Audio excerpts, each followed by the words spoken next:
देखिए दोस्तों, आज के इस वीडियो में हम 3 प्रीवियस ईयर क्वेश्चन पेपर को देखेंगे। कुल मिलाकर मैं शॉर्ट में कहूँ तो आज के इस वीडियो में हम इंडियन पॉलिटिकल थॉट सेकंड के 3 प्रीवियस ईयर क्वेश्चन पेपर में इंपॉर्टेंट जो क्वेश्चंस हैं उनको समझेंगे। देखो सिंपल सी बात है, जो पहले का जो क्वेश्चन पेपर होता है वो सारे के सारे ही इंपॉर्टेंट होते हैं। उसमें जो भी क्वेश्चन बताए गए होते हैं वो आपको एक सबसे बड़ी चीज़ आइडिया दे देते हैं कि किस तरह से क्वेश्चन फ्रेम होगा और किस तरह से आपको अपने आंसर की तैयारी करनी है। इसके साथ ही कई सारे क्वेश्चन तो डिट्टो सेम टू सेम आपके एग्जाम में आ जाते हैं, तो इसीलिए कह रहा हूँ इंपॉर्टेंट बातें होंगी यहाँ पर कई सारी, आप वीडियो को पूरा देखना। तो इंपॉर्टेंट क्वेश्चन हम आज की इस वीडियो में देख लेंगे। साथ में हम बात करेंगे कि आपको किस क्वेश्चन में क्या आंसर लिखना है। ठीक है, किस क्वेश्चन में आपको क्या लिखना है, इसकी इंपॉर्टेंट बात होगी और भी कुछ बातें होंगी। तो चलिए बिना देरी के अपनी सारी बातों को शुरू करते हैं, सारे टॉपिक को शुरू करते हैं। यहाँ पे 3 क्वेश्चन पेपर हैं, लेकिन तीनों में से जो मैंने पहले आपको एक प्रीवियस ईयर का क्वेश्चन पेपर जो आपको मैंने रिव्यू किया था, हल्का सा बस आपको दिखाए थे क्वेश्चन, उसी को मैं सबसे पहले देखूंगा यहाँ पर, क्योंकि वो थोड़ा ज़्यादा इंपॉर्टेंट है। अब आगे बढ़ने से पहले एक बात यहाँ पे इंपॉर्टेंट है। देखो, अगर आपने अभी तक वीडियोस नहीं देखी हैं तो देखो सिंपल सी बात है, अगर मैं आपको सबसे अच्छी स्ट्रेटजी बताऊँ, एक सबसे अच्छा प्लान बताऊँ, तो आप अपनी तैयारी शुरू कर सकते हैं वीडियोस को देखकर। पहले आप अपनी मतलब जितनी भी वीडियोस मैंने आपके लिए बनाई हैं, जितने भी विचारकों को मैंने आपको पढ़ाया, पहले आप उनको देख लें। इससे होगा ये कि जब आप उनको देख लेंगे तो आपको एक आइडिया लग जाएगा कि आपने क्या-क्या पढ़ लिया है किसी भी विचारक के बारे में। मान लो मैंने गांधी जी के ऊपर टॉपिक पढ़ाया, तो आपने सिर्फ गांधी जी के, मान लो आप चाहें तो ना एक-एक करके ही सारी चीज़ें समझ सकते हैं। आप गांधी जी को पहले समझ लें पूरी तरह। अब गांधी जी को आपने जब पूरा पढ़ लिया तब आप क्वेश्चन देखें इंपॉर्टेंट, तो आपको समझ में आएगा कि गांधी जी के बारे में तो मैंने इतना सब कुछ पढ़ लिया, क्या मैं इस क्वेश्चन का आंसर दे पा रहा हूँ या नहीं। फिर अपने आप से थोड़ा क्वेश्चन करो, फिर अपने माइंड में फ्रेम कर लो कि गांधी जी से संबंधित क्वेश्चन आएगा तो मैं उसे कैसे लिखूंगा। बाकी अभी आज के इस वीडियो में सारी बातें मैं बता दूंगा कैसे आंसर आपको लिखना है, लेकिन फिर भी आपको रिकमेंड करूंगा पहले ना आप वीडियोस को फॉलो करें। वीडियो जब आप देख लेंगे ना तो आपको एक आइडिया लग जाएगा कि आपको क्या चीज़ें लिखनी है क्वेश्चंस में। वैसे तो बहुत सारे बच्चों ने देख ली है, अगर जिसने नहीं भी देखी तो इस वीडियो को देखने के बाद देखना, अब इस वीडियो को छोड़कर मत जाना, इंपॉर्टेंट बातें हैं। तो चलिए पुराने क्वेश्चन पेपर से ही शुरू करते हैं, इंपॉर्टेंट है जो। तो पहला हमारा यहाँ पे क्वेश्चन है कि क्या आप इस बात से सहमत हैं कि राजा राम मोहन रॉय भारत में पुनर्जागरण के जनक थे? व्याख्या कीजिए। अब ये क्वेश्चन आपसे कह रहा है कि क्या आप सहमत हो कि जो राजा राम मोहन रॉय थे वो भारतीय पुनर्जागरण के जनक थे।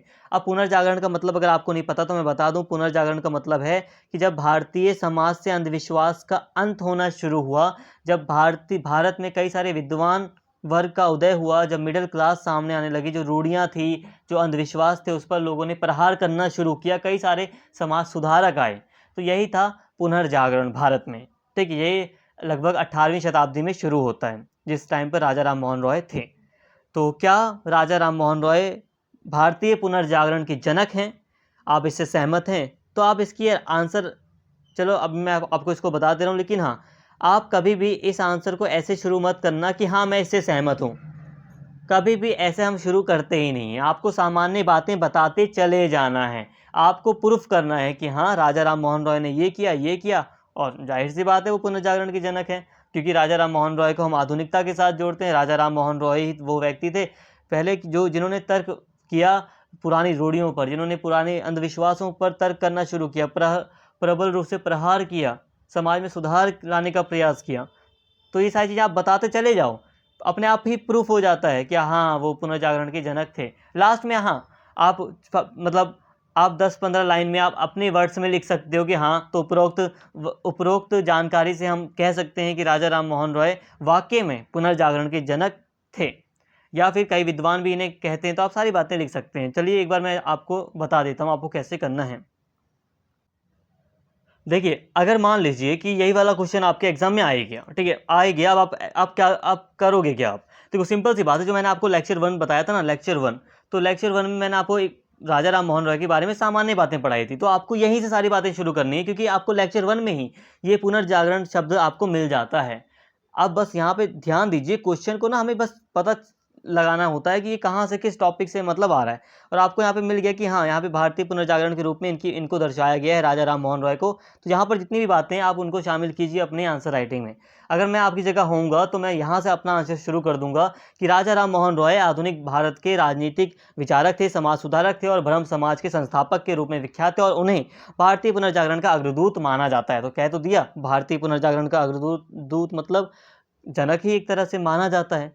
अब यहाँ पे आपको डायरेक्ट नहीं कहना, लेकिन फिर भी यहाँ पे आपको ये सारी सामान्य बातें बताते हुए चलना है कि रविन्द्रनाथ टैगोर जी ने ये कहा है, जो राजा राम मोहन रॉय थे वो आधुनिकता से बहुत ज़्यादा जुड़े हुए थे, इन्होंने आधुनिकता लाने का प्रयास किया था, मॉडर्निटी लाने का प्रयास किया था भारत में। तो ये सामान्य बातें आप लिखते चले जाएंगे। इन्होंने मतलब जो कुरीतियाँ थी उस पर प्रहार किया था, ये सामान्य बातें आप लिखते हुए चले जाएंगे, ऐसे ऐसे लिखते हुए जाएंगे जाएंगे जाएंगे जाते जाते जाते। तो यहाँ तक कि सामान्य बातें हो गई, तो ये सारी बातें आप लिख देंगे, कोई दिक्कत नहीं है। इसके बाद आपके पास बहुत सारा सोर्स है, आपने पूरा राजा राम रॉय का पूरा यूनिट पढ़ा है, आपने पूरी यूनिट अगर पढ़ी है तो आपके पास बहुत सारी माइंड में जानकारी हैं। अब उन माइंड उस जो भी आपको याद आ रहा है, जितनी बातें आप उसको लिखने का प्रयास कीजिए। स्पेशली हम यहाँ पे आपने सेकंड लेक्चर में आई थिंक पढ़ा था समाज सुधार, ठीक है, जो राजा राम मोहन रॉय का सेकंड लेक्चर था उसमें मैंने आपको समाज सुधार भी पढ़ाया था। तो अब आपको मैंने सामान्य बातें बता दी कि सामान्य बातें आपने बहुत सारी मैंने आपको पढ़ाई थी लेक्चर 1 में, तो ये सारी चीज़ें आप लिख देंगे अपने एग्जाम आंसर राइटिंग में। अगर यही वाला जो क्वेश्चन मैंने अभी बताया यही आएगा एग्जाम में, तो बिल्कुल यहाँ से शुरू करेंगे आप,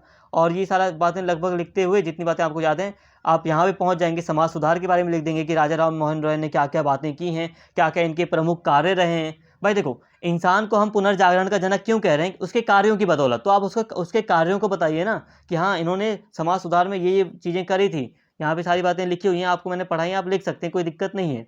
ठीक है, जितनी बातें आपको याद आ रही हैं उतनी लिखिए, क्योंकि आपको 6 पेज का आंसर लिखना है, 6 पेज 6.5 पेज आपको इतना आंसर लिखना है, 7 पेज तक का आपको आंसर लिखना है, बस इससे ज़्यादा नहीं लिखना। ठीक है, तो अब सामान्य बातें आप लिखेंगे। अब आपके पास मटेरियल काफ़ी हो गया। अब मान लो आपको और भी बातें याद हैं तो आप और भी ऐड कर सकते हैं अगर आप चाहें तो। जैसे कि राजा राम मोहन रॉय पहले मतलब ऐसे व्यक्ति थे जिन्होंने स्वतंत्रता को लेकर अपने काफ़ी उदारवादी विचार सामने रखे थे। इन्होंने कहा था स्त्री पुरुषों में समानता होनी चाहिए, या बहुत सारी बातें की थी इन्होंने। स्वतंत्रता, जीवन की स्वतंत्रता होनी चाहिए, अंतरात्मा की स्वतंत्रता प्राप्त होनी चाहिए, तो स्वतंत्रता की बात की थी। ये सारी बातें आप बना बना कर लिख दो।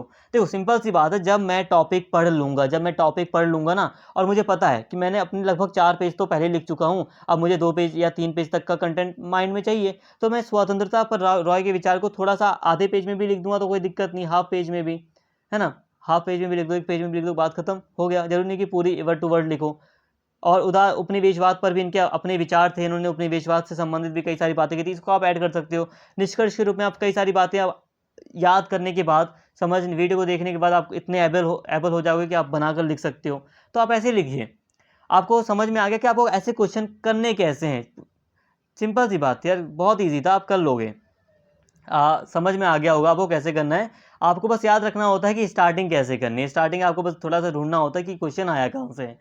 तो ये वैसे राजा राम मोहन रॉय का कोई स्पेसिफिक कोई टॉपिक नहीं है जिससे डायरेक्ट क्वेश्चन आ जाए। इनका मेन टॉपिक पुनर्जागरण ही है, बाकी इनके जो प्रमुख कार्य हैं उन्हीं के बारे में आपको लिखना होता है। समाज सुधार से संबंधित क्या कार्य किए हैं, ऐसे ऐसे क्वेश्चन आएंगे, इनके विचार क्या हैं, ऐसे नॉर्मल क्वेश्चन आएंगे, आप लिख देंगे अगर आपने इनको पूरा पढ़ा है तो।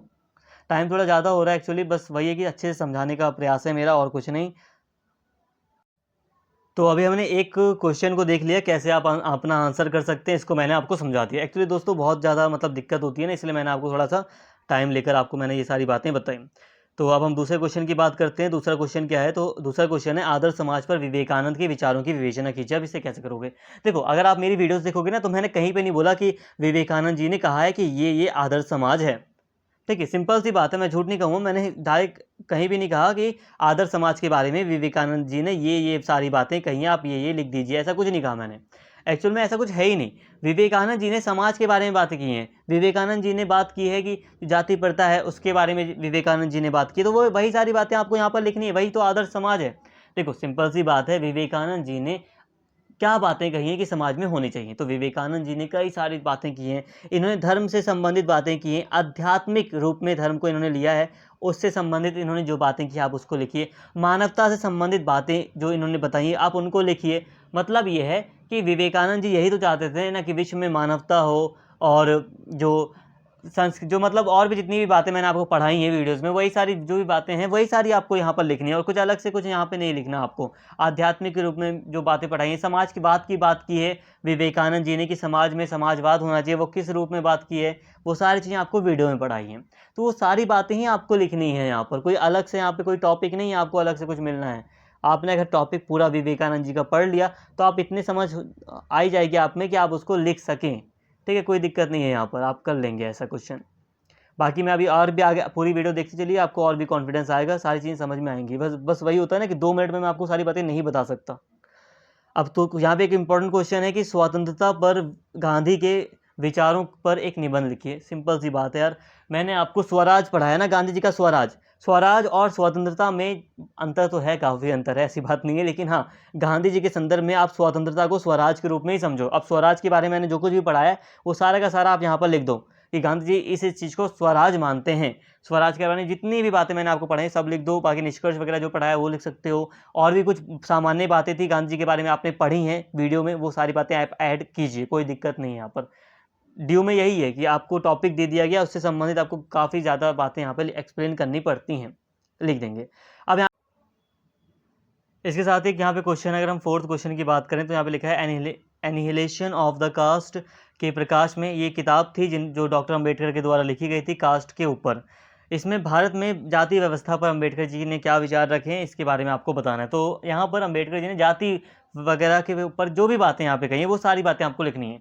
आपने जब सामाजिक न्याय वगैरह पढ़ा था, समानता के सिद्धांत पढ़ा था, तो अंबेडकर जी जाति प्रथा के बारे में बहुत कुछ कहते हैं, तो सब कुछ आपको यहाँ पे ऐड ऑन करना है। हो सकता है आपको तो ऐसा क्वेश्चन थोड़ा डिफिकल्ट लगे तो आप स्किप भी कर सकते हैं, ऐसा नहीं कि आपको यही लिखना है। हाँ, अगर अंबेडकर जी का सामाजिक न्याय वगैरह आ जाए, समानता का सिद्धांत से संबंध कुछ आए, तो वो आपको ज़्यादा अच्छे से पढ़ाया है तो आप वो भी लिख सकते हैं। क्वेश्चन अगर चेंज हो तो उसके ऊपर डिपेंड है। यहाँ पे क्वेश्चन है कि इकबाल के इस्लामिक समुदाय की विशेषताएं क्या हैं, इसके बारे में बताइए। तो इस्लाम मतलब इकबाल से संबंधित जो भी मैंने आपको चैप्टर पढ़ाया है, तो मोहम्मद इकबाल से संबंधित जो भी चैप्टर मैंने आपको यूनिट पढ़ाई है, अगर आप उसको पूरा देख लेंगे तो ज़्यादा क्वेश्चन आप कर लेंगे।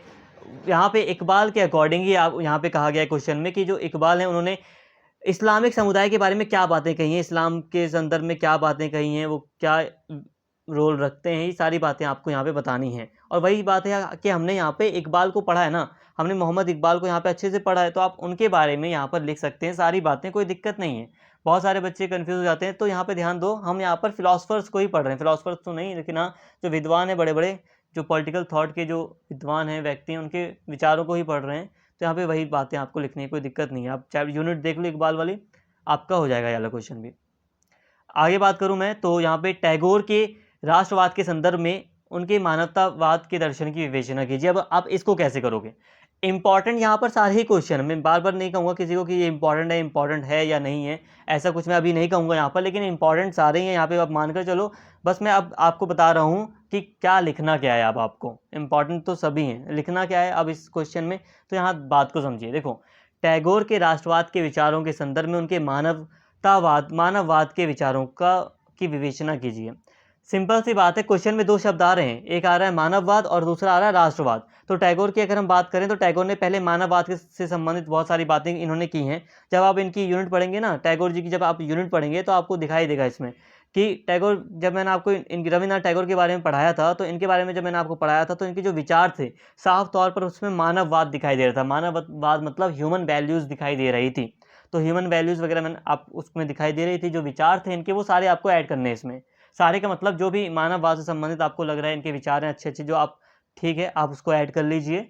आपको कुल 6 पेज का आंसर आपको फ्रेम करना है, 6 से 7 पेज, इससे ज़्यादा नहीं, ठीक है। 6 पेज का आपको आंसर फ्रेम ही करना है, तो उसके अकॉर्डिंग आप 3 पेज तक का मानववाद का विचार लिख दीजिए, जो भी इनके विचार थे वो लिख दीजिए। इसके साथ ही टैगोर की अगर हम बात करें तो इन्होंने राष्ट्रवाद के ऊपर जो बात की है ना, वो अंतर्राष्ट्रवाद के संदर्भ में की है, इंटरनेशनलिज्म की बात की है इन्होंने। विश्व नागरिकता की एक तरह से विचार हमें यहाँ पे दिखाई देता है, विश्व बंधुत्व का विचार हमें दिखाई देता है कि विश्व नागरिक हैं हम। तो यहाँ पे ऐसे विचार हैं इनके, तो वो सारी बातें आपको शामिल करनी हैं। तो ये चीज़ें हैं, आप जब वीडियो देखेंगे तो आपको समझ में आएगा। रही बात नेहरू जी की, तो इनको तो हमने पढ़ा ही नहीं है, तो इनके ऊपर बात करना ठीक नहीं रहेगा अभी। तो आपने जिसने पढ़ा हो तो वो कर सकता है इनके ऊपर। बाकी यही कहूँगा कि अगर मैंने तो पढ़ाया नहीं तो आप इस क्वेश्चन को लीव करें ही तो ठीक होगा। अब 8वां क्वेश्चन जो मेरा सबसे अच्छा क्वेश्चन है, जो जब भी मुझे लगता है कि पेपर में कुछ भी दिक्कत हुई है तो मैं हमेशा से 8वें क्वेश्चन को ही फॉलो करता रहा हूँ। 8वां क्वेश्चन आपके लिए इंपॉर्टेंट दोस्तों। बहुत सारे बच्चे जो है ना वो 8वें क्वेश्चन को इग्नोर कर देते हैं, लेकिन 8वां क्वेश्चन हमेशा आपकी लाइफ बचाएगा। लाइफ का मतलब ये, अगर आप कम पढ़ के भी जाते हैं ना तो 8वां क्वेश्चन आपको बचाने की ताकत रखता है। वो इसलिए क्योंकि इसमें 2 ऑप्शन आपको छोड़ने होते हैं। करने तो 2 हैं ही, लेकिन 2 ऑप्शन आपको छोड़ने हैं, तो और 2 ही करने हैं। तो सबसे अच्छी बात है आप इस वाले क्वेश्चन को जरूर करिए, ठीक है। जब मैं करता था तो 8वां क्वेश्चन तो पक्का करना ही है। मेरा कोशिश रहती थी कि एक बार 8वें क्वेश्चन को देख लूँ। अगर 4 क्वेश्चन हो गए तो बात अलग है कि 8वें क्वेश्चन को मैंने नहीं देखा, लेकिन जब 4 क्वेश्चन नहीं होते तो 8वां क्वेश्चन मेरी मदद करता था। तो आपकी भी मदद करेगा, बहुत अच्छा होता है 8वां क्वेश्चन यहाँ पर। तो देखिए, पंडिता रमाबाई के ऊपर मैंने आपको पढ़ाया ना बहुत अच्छे से, तो आप इनके बारे में लिख दीजिए। कितना अच्छा है ना टॉपिक कि पंडिता रमाबाई के बारे में आपने इतना कुछ पढ़ रखा है कि यहाँ पे आपको लास्ट में देखो 3-3 पेज ही आपको लिखने हैं। 3 पेज इनफ है, 3 पेज 3.5 पेज लिख दो, बहुत इनफ है। 4 पेज लिख दो अगर याद है तो, लास्ट ही तो क्वेश्चन है, जितना लिखना है लिख दो, टाइम बचा है तो पंडिता रमाबाई के ऊपर आपने बहुत कुछ पढ़ा है, आप लिख देंगे। इसके अलावा आपने यूनिट 1 भी तो पढ़ी है। यूनिट 1 कहाँ यूज़ करोगे अब? यूनिट 1 से अगर हम देखें तो इस क्वेश्चन पेपर में तो ज़्यादा क्वेश्चन नहीं दिखाई दिए, लेकिन फिर भी एक क्वेश्चन आना तय है जो कि आएगा, और आपको यूनिट 1 पढ़नी भी है, इंपॉर्टेंट भी है। और यूनिट 1 को आप यहाँ लिख सकते हैं, सारी बातें यहाँ पे दी गई हैं, ठीक है, कि आधुनिक भारतीय राजनीतिक चिंतन की विशेषताएं बताइए। यही यूनिट 1 से आया क्वेश्चन, पूरा लिख सकते हैं। पंडिता रमाबाई के विचार क्या हैं जेंडर के ऊपर, आप ये लिख सकते हैं बहुत अच्छे से, काफ़ी कुछ आप लिख सकते हैं। 2 ऑप्शन आपके हो गए। इसके साथ ही सावरकर के अनुसार हिंदू कौन है? अगर आपने ये वाला चैप्टर पढ़ रखा है सावरकर का, तो तब भी आप इसको पूरे को इसको कर देंगे अच्छे से। वीडियो मैंने अच्छे से एक्सप्लेन भी किया है आपको, तो कोई दिक्कत नहीं। 3 ऑप्शन आपको आते हैं, तो 3 में से 2 कर दो भाई, बहुत है, आपका हो गया। 3.5 पेज कर दो, 3 पेज लिख दो, हो गया आपका, कोई दिक्कत ही नहीं है। तो यहाँ तक आपको बात समझ में आ गई कि आपको आंसर कैसे लिखना है, कितना मतलब किस क्वेश्चन में क्या आंसर लिखना है। लेकिन अभी और भी क्वेश्चन है, कई सारे क्वेश्चन है, अब हम उनको भी देख लेते हैं। तो इंपॉर्टेंट है अभी और भी क्वेश्चन, तो आप एक बार उनको भी देख लें।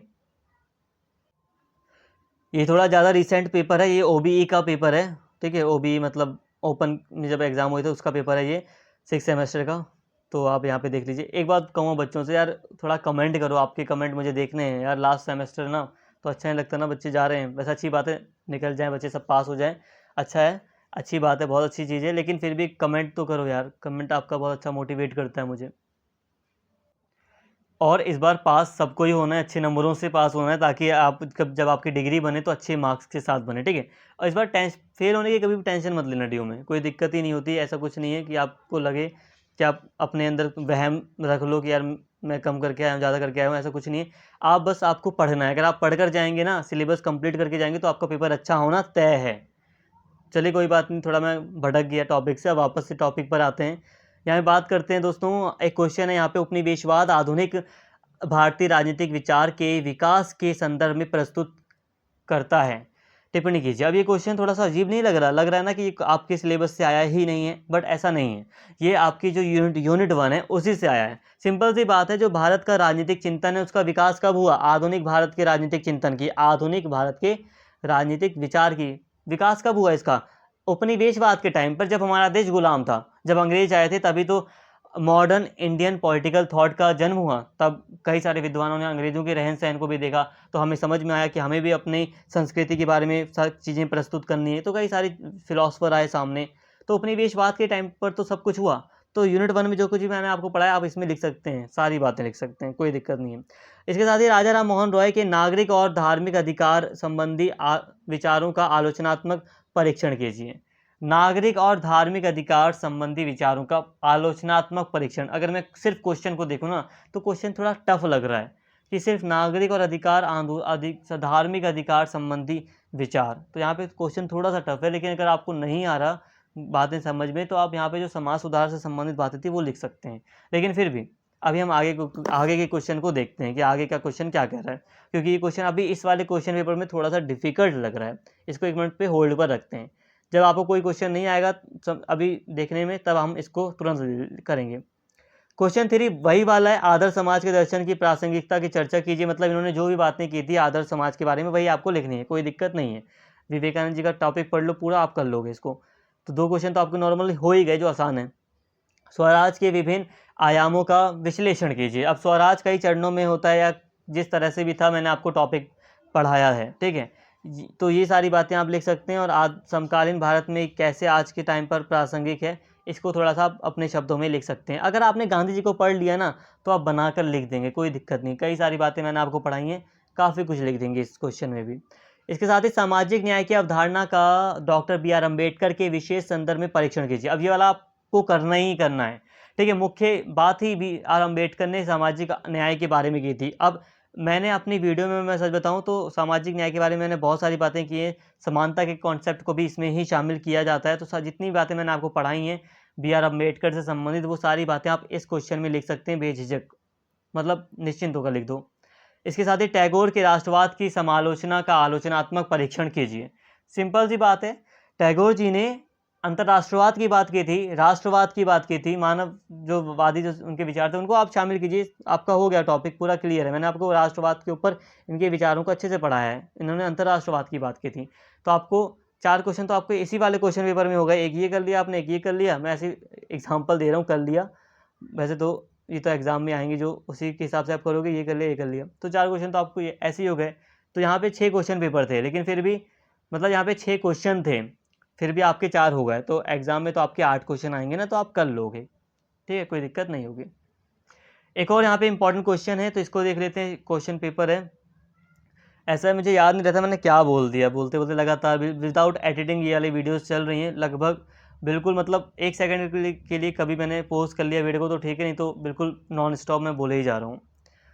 यहाँ पे देखिए जो पहला क्वेश्चन है जो वो पहले यूनिट से ही आया है कि आधुनिक भारतीय राजनीतिक चिंतन की प्रमुख धाराओं का विवेचन कीजिए, ये इसके बारे में आपको लिखना है। तो यहाँ पे सेकंड क्वेश्चन है वो है राजा राम मोहन रॉय के विचारों पर पश्चिम के प्रभाव का मूल्यांकन कीजिए, ठीक है। तो इनकी जो विचार थे उसमें हम देखते हैं कि ये पश्चिम जगत के विचारों से आकर्षित थे, तो ये सारी बातें आपको लिखनी है। एक बार यहाँ पे निष्कर्ष लिखने का भी प्रयास करना कि इन्होंने उपनिवेशवाद के बारे में क्या कहा, ये किस तरह से प्रभावित थे, ये सारी चीज़ें जब आप पढ़ लोगे ना यूनिट, तो आप लिख सकते हो, कोई दिक्कत नहीं है। इसके साथ ही पंडित रमाबाई से क्वेश्चन आया, अच्छा क्वेश्चन है, हिंदू समाज के अंतर्गत जाति और लिंग पर रमाबाई द्वारा दी गई आलोचना का परीक्षण कीजिए। मतलब ये कि रमाबाई के द्वारा जो भी बातें बताई गई हैं जाति और लिंग से संबंधित, वो सारी आप ऐड कर दो यहाँ पे सारी बातें लिख दो। और हाँ, कई बार बच्चे कहते हैं कि सर जैसे कि यहाँ पे रामाबाई कौन थी, कहाँ पर उनका जन्म हुआ था, ये बातें लिखनी है या नहीं। देखो, आप इन बातों को सामान्य रूप में कम से कम शब्दों में लिखने का प्रयास करें, ठीक है, लेकिन ऐसा नहीं कि आप इन्हीं बातों के सारे अपना पूरा आंसर कंप्लीट करें। जीवन परिचय आप हल्का लिखें, कम शब्दों में लिखें,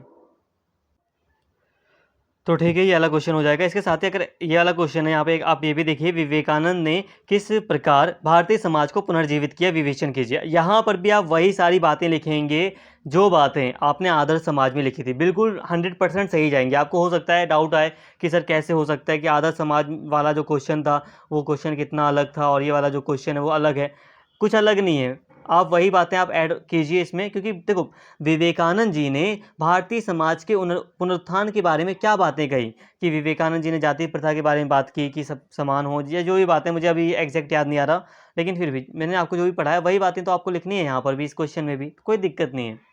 अब ये वाला क्वेश्चन देखिए, अम्बेडकर जी से संबंधित है ये, कि अम्बेडकर के लिए स्वतंत्रता, समानता और बंधुता न्याय का ही दूसरा नाम है, परीक्षण कीजिए। आप ध्यान से वीडियो को देखिए, आपको जो भी पढ़ा है आप इसमें लिख सकते हैं। लेकिन हाँ, ऐसा कोई क्वेश्चन जो आपको लगता है कि हाँ मैं नहीं लिख पा रहा हूँ, कोई डाउट थोड़ा सा भी लगता है ना, आप उसको स्किप कर दें। अभी मैं आपको एक्सप्लेन करूँगा आपको क्या करना है, लेकिन अभी आगे बढ़ते हैं। तो टैगोर के राष्ट्रवाद को एक बुरी महामारी के रूप में देखते हैं। टैगोर जो है वो राष्ट्रवाद को, टैगोर खुद अपने टैगोर ना राष्ट्रवाद को बुरी महामारी के रूप में देखते हैं, मूल्यांकन कीजिए। सिंपल सी बात है, जो रविन्द्रनाथ टैगोर थे वो मानते थे राष्ट्रवाद की भावना ना एक देश तक ही सीमित रहती है और इससे एक देश से दूसरे देश में दुश्मनी बनती है, इसीलिए उन्होंने अंतर्राष्ट्रवाद की बात की थी, उन्होंने इंटरनेशनलिज्म की बात की थी, विश्व बंधुत्व या विश्व नागरिक की बात की थी टैगोर ने। तो यही सारी बातें आपको लिखनी है यहाँ पे। जो टैगोर ने जो अंतर्राष्ट्रवाद की बात की है वो सारी बात लिख दो। राष्ट्रवाद और अंतर्राष्ट्रवाद से संबंधित टैगोर का जो मैंने आपको टॉपिक पढ़ा है वो सारा का सारा इसमें आएगा ही आएगा। अगर आप वीडियो जाके देखिए, प्लेलिस्ट का लिंक आपको डिस्क्रिप्शन में मिल जाएगा, वहाँ पे जाइए, टैगोर की वीडियो को देखिए। मैंने आपको या तो लास्ट वाला लेक्चर होगा टैगोर का, अगर मैंने 2 लेक्चर पढ़ाए हैं या 1 लेक्चर पढ़ाया, तो लास्ट में जो वीडियो का है मैंने राष्ट्रवाद का टॉपिक पढ़ाया है, अंतर्राष्ट्रवाद और राष्ट्रवाद, आप उसको देखिए, हो जाएगा। नेहरू जी ने पंथ निरपेक्षता के बारे में कई सारी बातें की थी, याद है मेरे को थोड़ी बहुत, लेकिन फिर मैंने चैप्टर नहीं पढ़ाया तो इसको अब मैं स्किप भी करूँगा मैं। तो इसके साथ ही यहाँ पे 8वां क्वेश्चन बहुत ज़्यादा इंपॉर्टेंट है। देखो जो इकबाल जी हैं, तो यहाँ पे इकबाल का idea of community, Iqbal's idea of community, जो इकबाल हैं उन्होंने उनके समुदाय के विचार को आप लिखिए। सिंपल सी बात है, इकबाल के चैप्टर को आपने पढ़ रखा है। अब इकबाल ने जो भी बातें अपने चैप्टर में आपको बताई हैं, आपको पढ़ाई हैं, मैंने इनके बारे में जो भी कुछ आपको पढ़ा है वो सारा आप इसमें ऐड ऑन कर सकते हैं, इनके जो प्रमुख विचार हैं उनको, ठीक है। इनका जो सामान्य परिचय होगा उसको आप कम से कम शब्दों में लिख दीजिए, आधे पेज में भी खत्म कीजिए, बाकी मेन होते हैं विचारों को लिखिए। तो यहाँ पे आप ये कर सकते हैं। लोहिया मैंने आपको नहीं पढ़ाया तो लोहिया आप छोड़िए। और दूसरी बात, ग्रामीण गणराज्य पर गांधीवादी विचार, ग्रामीण गणराज्य यानी कि ग्राम पंचायत वगैरह की बात की थी, स्थानीय स्वशासन को काफ़ी महत्व दिया था गांधी जी ने, इसके बारे में आप लिख सकते हैं। नहीं तो आपको यहाँ पे हिंदुत्व पर सावरकर के विचार, ये आपको अच्छे से याद है, आप इसके ऊपर लिख सकते हैं, कोई दिक्कत है ही नहीं। तो यहाँ तक आपको सारी बातें समझ में आ गई होंगी, कोई दिक्कत नहीं है। यहाँ पे सिंपल सी बात मैं आपको कहूँगा कि एक चीज़ ध्यान रखना। देखो एक चीज़ यहाँ पे आप एक चीज़ ध्यान दो, वो ये कि आपके एग्ज़ाम में जो भी जितने पढ़ने वाले बच्चे हैं यहाँ पे थोड़ा ध्यान दें। आपके एग्ज़ाम में जितनी भी यूनिट्स हैं, जहाँ तक मुझे याद है आई थिंक 11 यूनिट हैं, जहाँ तक मुझे याद है आपके इस पेपर की 11 यूनिट्स हैं, और 11 में से मैंने जहाँ तक कराई हैं 9 यूनिट्स मैंने आपको पढ़ाई हैं। तो मतलब ये है कि 2 यूनिट्स मैंने पहले ही छोड़ दिए, तो आप इसमें से भी कम करने का प्रयास ना करें। कोशिश करें 9 की 9 पढ़ लें, 8 तो कम से कम पढ़ ही लो यार, ठीक है। 9 करने का प्रयास करें, अगर आप 9 करके जाओगे तब आपका पेपर बहुत अच्छे से जाएगा। यहाँ पे बात को समझें, अगर आपको सारी बातें पता भी हैं तब भी एग्ज़ाम में आपके 8 में से 6 ही क्वेश्चन, अगर आपने 9 की 9 यूनिट पढ़ ली ना, तब भी मैं बता रहा हूँ 9 यूनिट पढ़ने के बाद भी आपके पूरे एग्ज़ाम में 6 या 5 क्वेश्चन ही ऐसे होंगे जो आपको लगेंगे कि ये मैं कर सकता हूँ। 3 क्वेश्चन ऐसे आएँगे, 1-2 क्वेश्चन तो ऐसा होगा कि नेहरू जी से आ जाए या लोहिया से आ जाए, तो वो तो आप करोगे ही नहीं, बिल्कुल हरगिज़ नहीं करोगे अगर आप मेरे स्टूडेंट हो या मतलब कि मेरी प्लेलिस्ट से पढ़ रहे हो तो, ठीक है। अपने आप पढ़ लिया हो तो बात अलग है, लेकिन 1-2 को 1 क्वेश्चन तो आपका छूटना ही छूटना है, चाहे वो नेहरू जी के ऊपर हो या लोहिया के ऊपर हो। लेकिन 1-2 क्वेश्चन तब भी छूट जाते हैं पूरा पढ़ने के बाद भी, क्योंकि कई बार क्वेश्चन को कई तरह से घुमा दिया जाता है और बच्चे कन्फ्यूज़ हो जाते हैं, और कन्फ्यूज़ होना लाज़मी है। कई बार भाई क्वेश्चन भी बहुत अजीब तरीके से पूछ लेते हैं, लेकिन आपको कोशिश करनी है कि आप पूरा क्वेश्चन को समझ लो एक बार कि आखिर क्वेश्चन क्या पूछ रहा है, क्वेश्चन में मैं क्या लिख सकता हूँ। एक बार समझ लोगे तो ठीक है, ज़्यादा आपको हार्ड नहीं होगा। लेकिन फिर भी क्वेश्चन कई बार ऐसे आ जाते हैं जो जिस पर हम नहीं लिख सकते। जैसे कि यहाँ पे देखो राजा राम मोहन रॉय से संबंधित एक डिफ़िकल्ट क्वेश्चन आया है। डिफ़िकल्ट है ये हकीकत में, ऐसा नहीं कि बहुत ईज़ी लग रहा है। जहाँ पे आप राजा राम मोहन रॉय के बारे में सारी बातें लिख दो, अगर आपको 4 क्वेश्चन नहीं मिल रहे तो आपका सही जाएगा। ऐसा नहीं कि सही नहीं जाएगा, सही जाएगा, आपको अच्छे नंबर मिल जाएँगे। लेकिन फिर भी मैं कहूँगा कि कुछ क्वेश्चन अगर डिफ़िकल्ट है तो उनको लेफ़्ट करके उनको आप छोड़िए और 4 क्वेश्चन आप कर लीजिए जो आपको आसान लग रहे हैं। और ये ऐसा तभी पॉसिबल है जब पूरा आप पढ़ेंगे जितना मैंने आपको पढ़ाया है, ठीक है? जितना पढ़ाया सिर्फ़ उतना उसको ही 2-2 बार 3-3 बार अच्छे से पढ़ लो, वही आपके लिए इनफ़ होगा। 1-2 बार लिख कर देख लोगे तो काफ़ी चीज़ें आपको समझ में आ जाएँगी। उम्मीद करता हूँ वीडियो आपको पसंद आई होगी। अगर वीडियो अच्छी लगी हो तो प्लीज़ चैनल को सब्सक्राइब कर लें, वीडियो को लाइक करें, शेयर करें और कमेंट करके अपना फ़ीडबैक ज़रूर दें। Thank you.